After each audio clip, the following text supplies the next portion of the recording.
Na história da civilização humana, a criança e o adolescente não ocupavam papel de relevância no espaço sociofamiliar, sendo por séculos objeto de posse do poder patriarcal. Mas esse pensamento mudou. A criação do princípio do melhor interesse da criança e do adolescente representa uma importante mudança no eixo das relações familiares, em que o filho deixa de ser considerado objeto para ser um sujeito de direito, ou seja, a pessoa humana merecedora de tutela no ordenamento jurídico.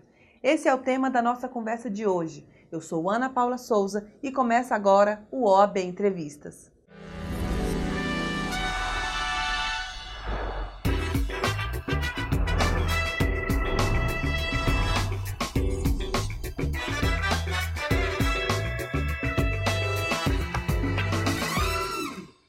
A discussão sobre os direitos da criança e do adolescente e temas da infância e da juventude são de total relevância para os contextos jurídico e social. E quem vai conversar conosco sobre esse assunto é o conselheiro do Conselho Nacional do Ministério Público, CNMP, e presidente da Comissão da Infância e Juventude desse órgão, Dr. Leonardo Ascioli. Dr. Leonardo, seja bem-vindo ao OAB Entrevistas. Muito obrigado, é com muita satisfação que eu venho aqui falar para a Advocacia Nacional sobre esse tema tão importante para o Brasil, para o futuro do Brasil, né? Doutor Leonardo, uma das premissas da Comissão da Infância e da Juventude do CNMP é a tutela do melhor interesse do menor. E eu falei aqui no início da abertura do programa que nem sempre o menor, a criança e o adolescente, tinha uma relevância na sociedade. E isso mudou bastante, né, com a evolução do direito.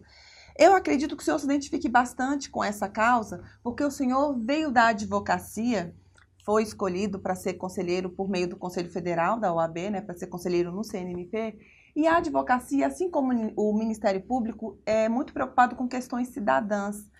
Como é que o senhor avalia esse desafio que o senhor tem pela frente? Quais são as perspectivas? Como é que o senhor pretende estar à frente agora da Comissão da Infância e da Juventude no Conselho Nacional do Ministério Público? Bom, inicialmente eu queria aproveitar a oportunidade para agradecer a confiança da Advocacia Nacional, que me deu a oportunidade de estar no Conselho Nacional do Ministério Público e, após isso, que me proporcionou presidir essa comissão que é tão importante, né, para a cidadania do povo brasileiro.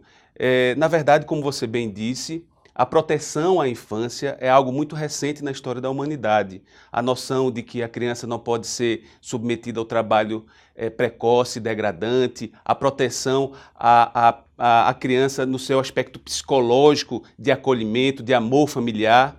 Então isso são todos conceitos muito novos na história da humanidade. E com a evolução da sociedade civil e das instituições, passou-se a dar importância à proteção à infância.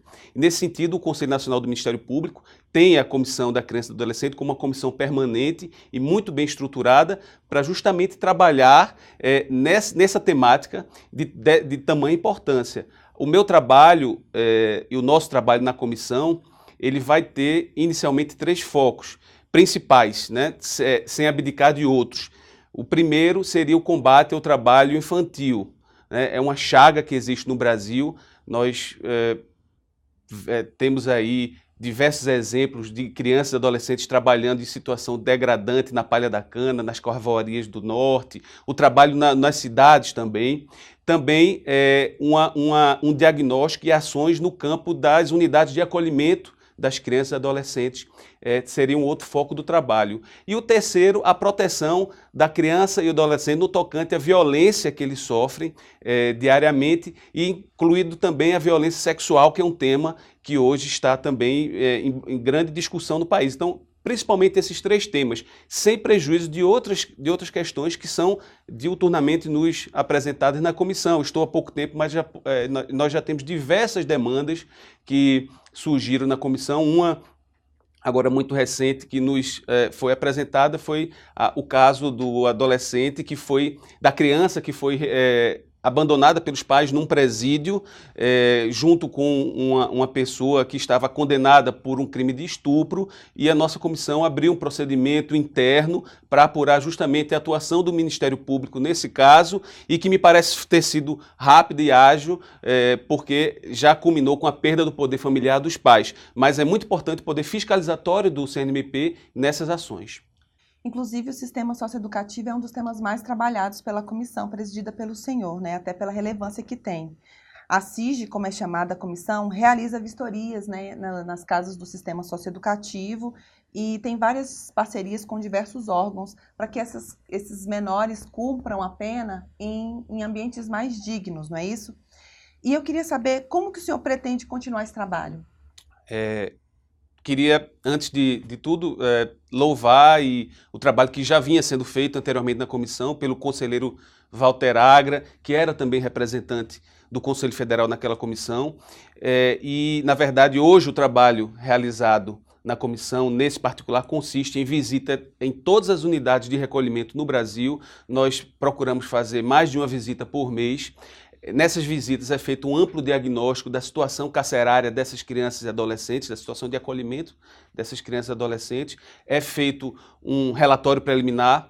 Posteriormente, é dado prazo para as autoridades e para o representante do Ministério Público, para o Procurador-Geral de Justiça, para que ele se pronuncie em relação a esses dados preliminares colhidos. Após a instauração do procedimento interno de comissão, é feito um relatório final que é submetido ao plenário do Conselho Nacional do Ministério Público e, de acordo com os resultados, é determinado o arquivamento ou alguma providência mais urgente. Normalmente se dá um prazo para que o representante do Ministério Público tome as providências junto ao Poder Público para regularizar as irregularidades, os problemas encontrados, e a cópia desse relatório é sempre enviado ao governador do estado para que ele tome ciência da situação carcerária das crianças e adolescentes daquele estado e que ele possa ser um partícipe também na resolução desse problema, para que ele possa interagir com o Ministério Público, diante da provocação do Ministério Público, tem algum tipo de atitude para melhorar a situação de recolhimento dessas crianças e adolescentes. Depois de um ano, nós fazemos uma revisita aos centros de acolhimento e para averiguar se aqueles problemas persistem. Se persistirem, aí dentro da competência, obviamente, do Conselho, é tomada alguma medida até a instauração de uma ação civil pública ou alguma outra medida legal para fazer valer, de fato, o direito que aquelas crianças e adolescentes têm de ter um recolhimento digno. Outro tema importante que a CIG trata é a elaboração e incentivo de campanhas de combate à violência contra a criança e adolescente.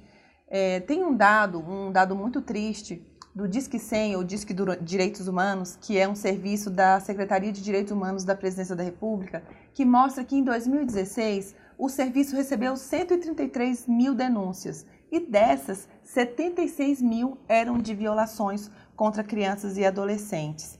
Existe todo um trabalho da comissão do CNMP de conscientização, de incentivo para denúncias. O senhor acredita que isso ajuda, assim, essa maior quantidade de denúncias relacionadas com violação de direitos das crianças e adolescentes tem a ver com essas campanhas?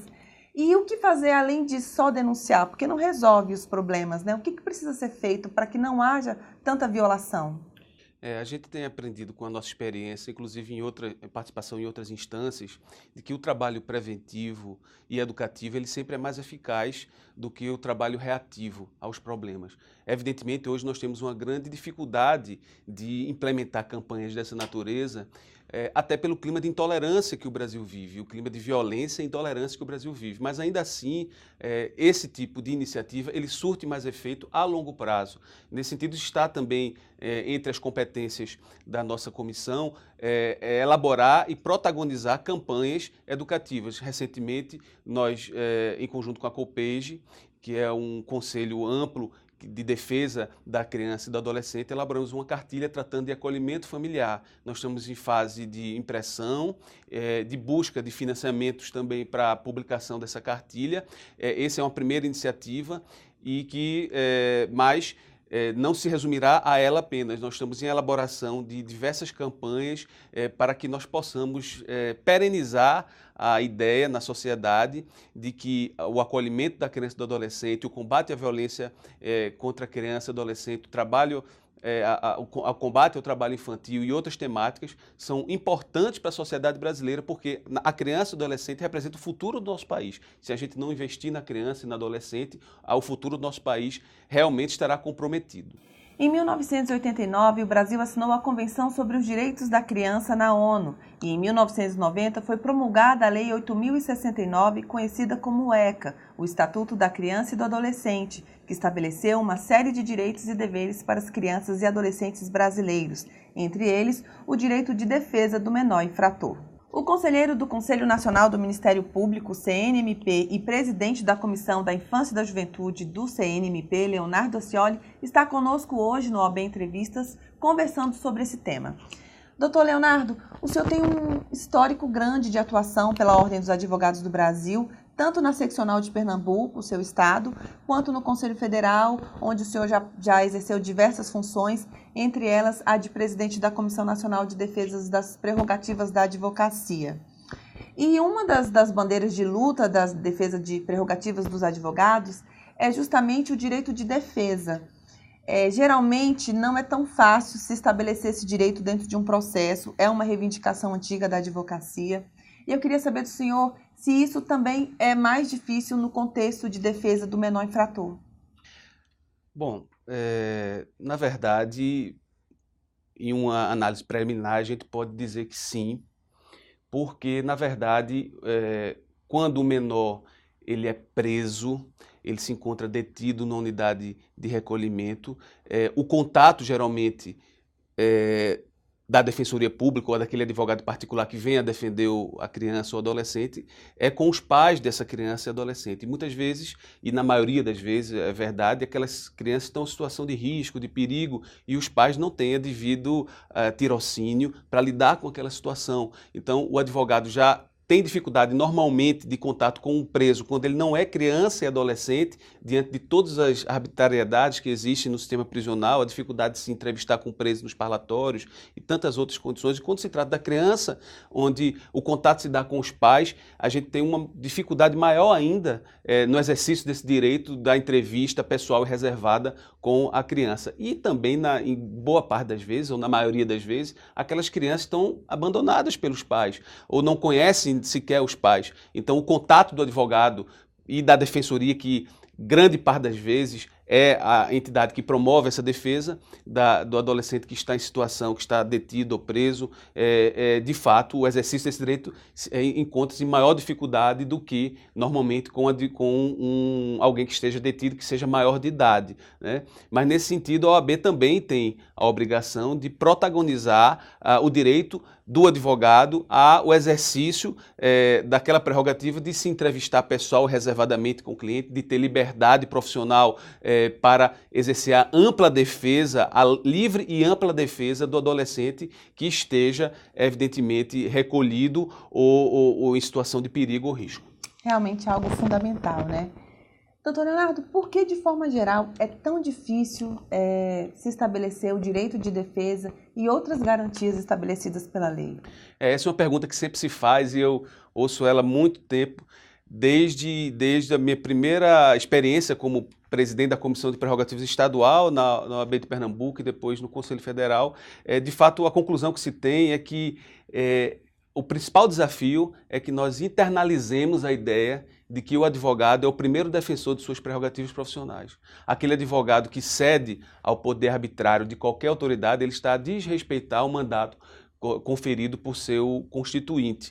Então, nesse sentido, é importante que o advogado, evidentemente, tenha essa consciência de que ele tem uma obrigação deontológica, uma obrigação ética de ser o primeiro defensor de suas prerrogativas. A OAB, obviamente, tem o papel irrenunciável de protagonizar, de fazer a defesa do advogado que se encontra, de fato, com suas prerrogativas violadas. Mas o principal desafio, e aí foi a pergunta que você me fez, para que nós possamos fazer valer esse direito, é interno. É o próprio advogado tomar consciência de que ele é o primeiro defensor de suas prerrogativas. E o segundo passo é fazer valer esse direito perante as autoridades constituídas. É saber interagir com as outras carreiras jurídicas, com o Ministério Público, com o Judiciário, né, com as Cortes de Contas, de que não existe relação vertical entre essas carreiras e a advocacia. A relação é horizontal em respeito à lei federal, ao Estatuto da Advocacia, que prevê que não há subordinação entre as carreiras jurídicas, entre o Ministério Público, entre a magistratura, entre a advocacia,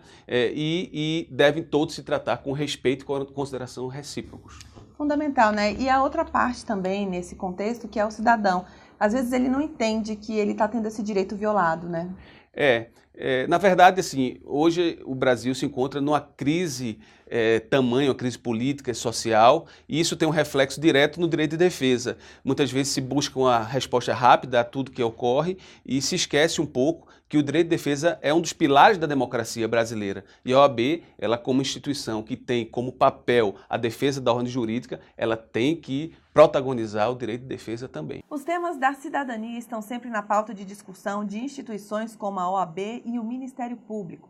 O Dr. Leonardo Accioli, que é conselheiro do CNMP e presidente da Comissão da Infância e Juventude do órgão, é oriundo da advocacia e está hoje aqui na OAB Entrevistas conversando conosco, dentre outros temas, sobre cidadania. Dr. Leonardo, a base de concepção de cidadania está diretamente ligada a conquistas de direitos.